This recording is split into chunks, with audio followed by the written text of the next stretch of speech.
ሰላም ጤና ይስጥልኝ የቻናል 7 ተከታታዮች እንደምን አላችሁ? ዛሬ እስቲ ወደ ምስራቅ የሀገራችን ክፍል እንጓዛለን። ከቲክቶከሮች እና ከፌስቡክ እንዲሁም ከዩቲዩብ ከተለያዩ ሶሻል ሚዲያዎች የተውጣጡ ተጽዕኖ ፈጣሪዎች ጋር ሆነን ወደ ምስራቅ ኢትዮጵያ እንጓዛለን። ይህ የምትመለከቱት የማያ ከተማ መግቢያ ነው። ማያ ከተማ እንግዲህ ሀረማያ ሐይቅ የሚገኝባት ከተማ ስትሆን ወደ ሀረር ስትጓዙ ታገኙታላችሁ። ማያ ከተማ የመግቢያው ላይ የሚገኝ ነው። ቲክቶከሮቹ እንግዲህ የተለያዩ ኮንቴንቶችን በማያ ከተማ መግቢያ ላይ እየሰሩ ይገኛሉ። እስቲ እሱን እናስቃኛችሁና ተመልሰን እንመጣለን።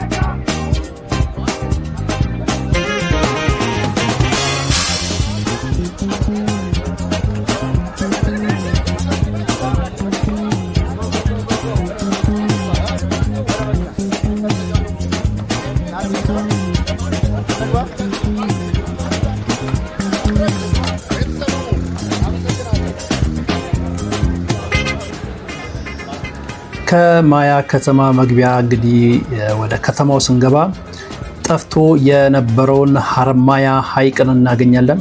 ሀረማያ ሐይቅ እንግዲህ ለረጅም ጊዜ ጠፍቶ ኳስ መጫወቻ ሆኖ ነበረ ቦታው።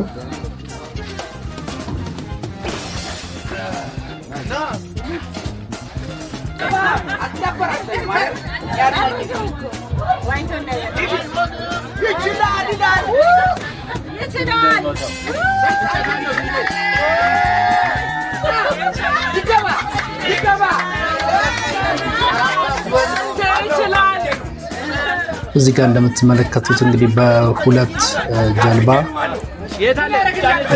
ሀረማያ ሐይቅን ወደ መሃል እንጓዛለን ማለት ነው። ስንታየው ኮሜዲያን ስንታየው እንደምትመለከቱት ካልገባው እያለ እያስቸገረ ነው። እዚህ ጋር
የመጀመሪያው በሁለት ጀልባ ሀረማያ ሐይቅ ላይ ጉብኝት እያደረገው ያለው ቲም ይህን ይመስላል። እንግዲህ ሀረማያ ሐይቅ ከጠፋ በኋላ እንደገና ተመልሶ ይመስላል። እንግዲህ እንደምትመለከቱት ከሐይቁ የሚወጡ አሳዎች ደግሞ እዚህ ጋር ተጠብሰው ለምግብነት ዝግጁ ይሆናሉ። የምትመለከቱት እዛው ሐይቁ መግቢያው ላይ የሚገኝ የአሳ ቤት ነው ማለት ነው።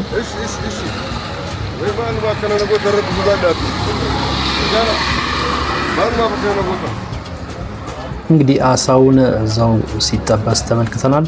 አሁን ደግሞ ወደ ላይ ወጥተን ሐይቁን ከላይ ያየን አሳ የምንበላ የሆነ ሐይቁን እንደምትመለከቱት ከላይ ስትመለከቱት ይሄን ነው። ቅድም እዚህ ጋር መግቢያው ነው ወደ መርከብ ወደ ጀልባዎቹ እዚህ ጋር ነው ጀልባዎቹ የሚቆሙት። ከዚህ ነው ተሳፍራችሁ ወደ ሐይቁ መሃል የምትሄዱት። ሀረማያ ሐይቅ ከላይ ይህን ይመስላል። ሙሉ እይታው ከዚህ ይታያል። እንግዲህ ከሀረማያ ሐይቅ የወጡት አሳዎች ተጠብሰው ቅድም መግቢያችን ላይ እንዳየ ነው እንደዚህም ለምግብነት ይመጣሉ። የአሳ ጥብስ ይህን ይመስላል። የሐረማያ ሐይቅ ሁለተኛው የጎብኚዎች ቡድን እንደምትመለከቱት ጉብኝቱን አጠናቆ እየወረደ ይገኛል።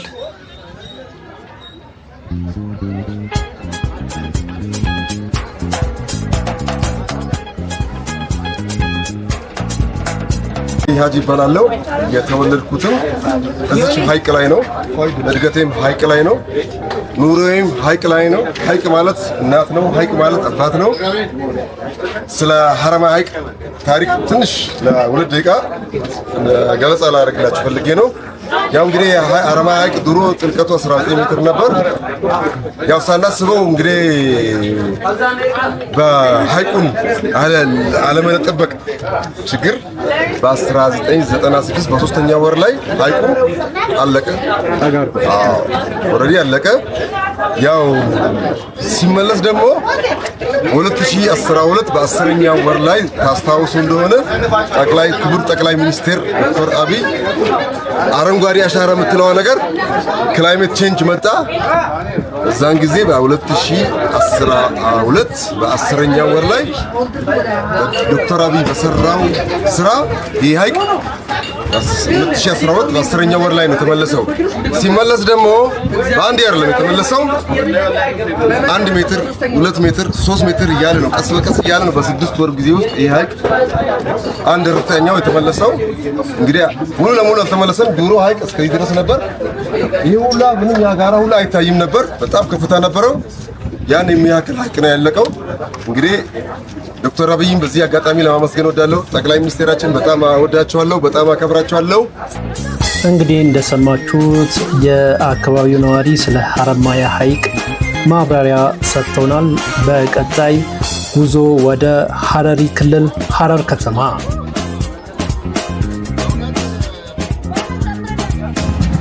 እንግዲህ ሐረር ከተማ እንደደረሰን እንደምትመለከቱት በማርሽ ባንድ የታጀበ አቀባበል የተደረገው በክልሉ ርዕሰ መስተዳድር ጽሕፈት ቤት የክልሉ ፕሬዝዳንት በተገኙበት አቀባበል ተደርጓል። በክልሉ ጽሕፈት ቤትም ስለ ሐረሪ ክልል የተለያዩ ገለጻ ከተደረገልን በኋላ ጉዞ ወደ ጀጎል ግንብ ነው የተደረገው።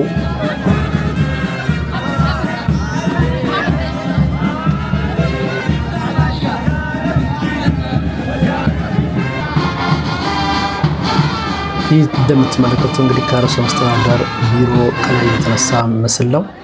እንግዲህ እንደምትመለከቱት የጀጎል ግንብ መግቢያ ላይ ነው የምንገኘው። ይህ ሐረር በር ይባላል።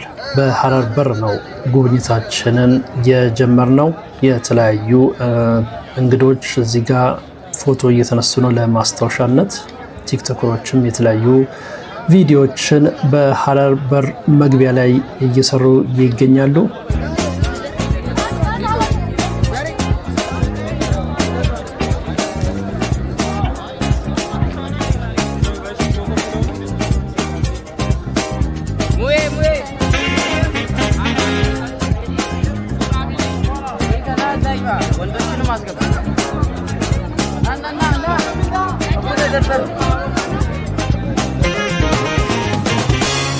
በመቀጠል ወደ ውስጥ ገብተን የተለያዩ ቦታዎችን ጎብኝተናል። እንግዲህ በሐረር በር ስንገባ ያለው ገጽታ ይህን ይመስላል። በቅርቡ በኮሪደር ልማት የታደሰ አካባቢ ነው። ውስጡ እንደምታዩት ታድሶ በጥሩ ሁኔታ ነው ያለው። በሐረር በር መግቢያ ያሉ ሱቆች ናቸው፣ እንግዲህ የንግድ ቦታዎች ናቸው እነዚህ።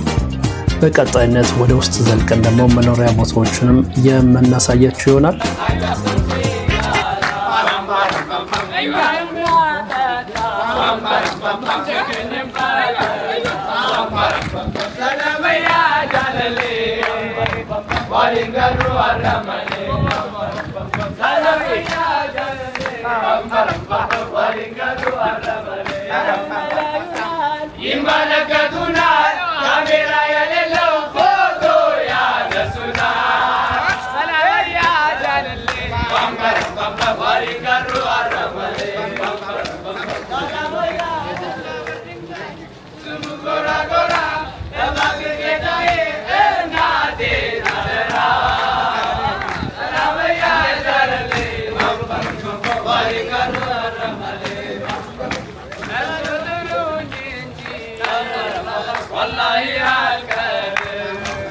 እንደምትመለከቱት እነዚህ ወጣቶች እንግዲህ ለአቀባበል ብለው የመጡ ናቸው።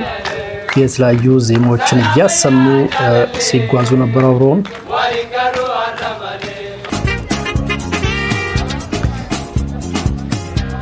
እንግዲህ ጀጎል ግንብ ውስጥ ከሚገኙ ቦታዎች አንዱ የአደባባይ ነው። እዚህ አደባባይ ጋር የቤተክርስቲያን እና የእስልምና እምነት የማምለኪያ ስፍራ የሆነው መስጊድ አጠገብ ላጠገብ ነው የሚገኙት። በዚህ ጋር እንደምትመለከቱት የእስልምና የማምለኪያ ስፍራ ሲሆን ቅድም ያያችሁት ደግሞ የኢትዮጵያ ኦርቶዶክስ ተዋሕዶ ቤተክርስቲያን ነው ማለት ነው። አጠገብ ላጠገብ በጋራ ተቻችለው የሚኖሩበት ሀረር ከተማ ተምሳሌት የሆነች ከተማ ናት።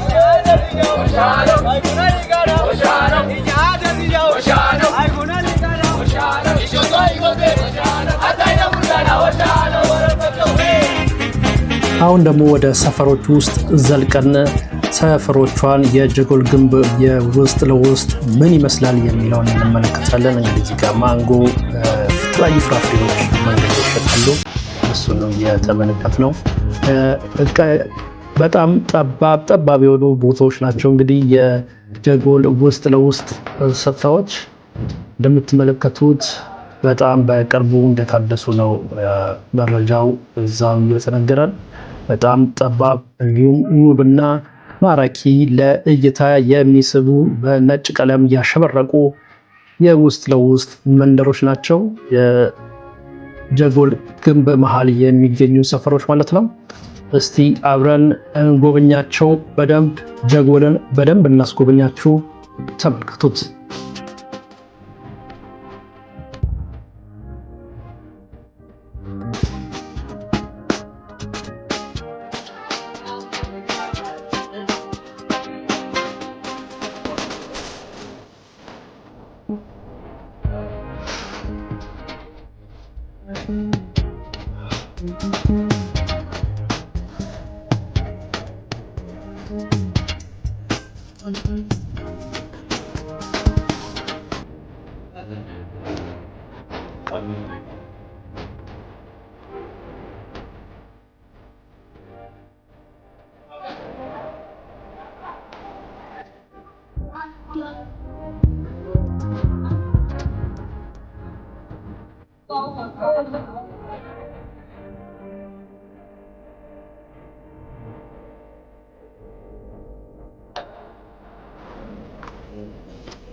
የነበረበትን እድሳቱን ያደሰበት ሁኔታ ነው ያለውና ስለዚህ የጀጎል ቅርጽ የኔ ነው የሚለው ነገር ሁሉም ማህበረሰብ የተቀረጸበት ሁኔታ ነው ያለው። በአራት ዙር ነው የታደሰ። አሁን ያለንበት ሁኔታ የመጨረሻ አራተኛ ዙር ላይ የታደሰ ነውና ስለዚህ ጀጎል ላይ የተደረገው ቅርጽ በዋነኝነት የቅርጽ ዳይሬክተር ዋና ኃላፊ ማላችን ያለው ላይ ያሉና ያብራራሉ። ግን አጠቃላይ በጀት ሳይመደብለት ማህበረሰቡ በራሳቸው ይሄን ጀጎል ማቆየት አለብን በሚል መንፈስ ያደሰበት መሆኑንና ይሄ ልዩ ያደርጋል የሚለው ነገር ነውና ስለዚህ አጠቃላይ እዚህ ውስጥ ደግሞ ማህበረሰቡ አብሮ የሚኖርበት በሃይማኖት በብሔር ሳይከፋፈሉ ህዝብ የሚኖርበትና አጠቃላይ ግን ዓለም አቀፍ ቅርጽ መሆኑን ነው።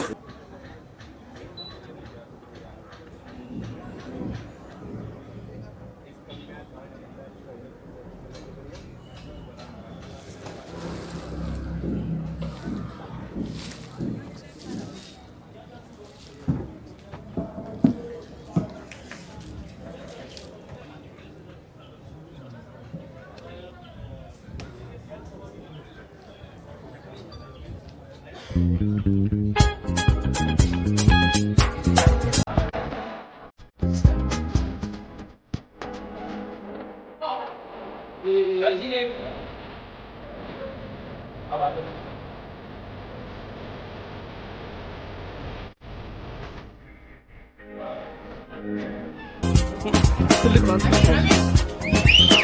ካትን አሚር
እንግዲህ እንደምትመለከቱት የሐረር የጀጎል ግንብ ጉብኝት በጣም ረጅም ሰፊ ነበር። እንግዲህ በጥቂቱ ያሳየናችሁ። ሐረር ከተማ ከመጣችሁ እንግዲህ መጎብኘት ያለባችሁ ሌላኛው ስፍራ የጅብ ማብላት ስነ ስርዓት ነው። በምሽት የሚከናወን ስለሆነ ማታ ላይ ሄደን ጅቦችን ማብልተን ተመልክተን ጎብኝተናል። ግን ምሽት ስለሆነ መቅረጽ አልቻለም ነበር። እይታ ብዙም አይታይም ነበረ። ከዛን ከሐረር እንደጨረስን በምሽት ወደ ድሬዳዋ ተመልሰን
የመይሳው ካሳ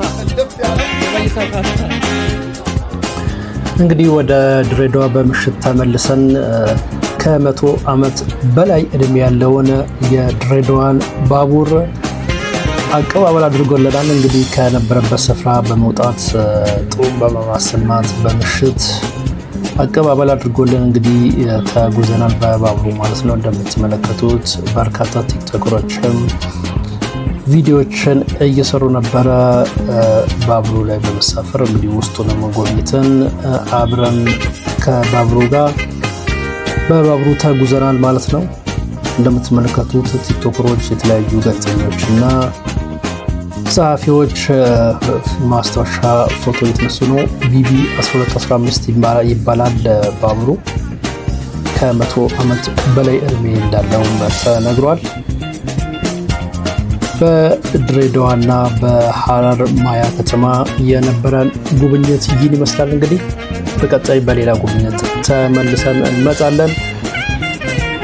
ይህ ቻናል 7 ነው።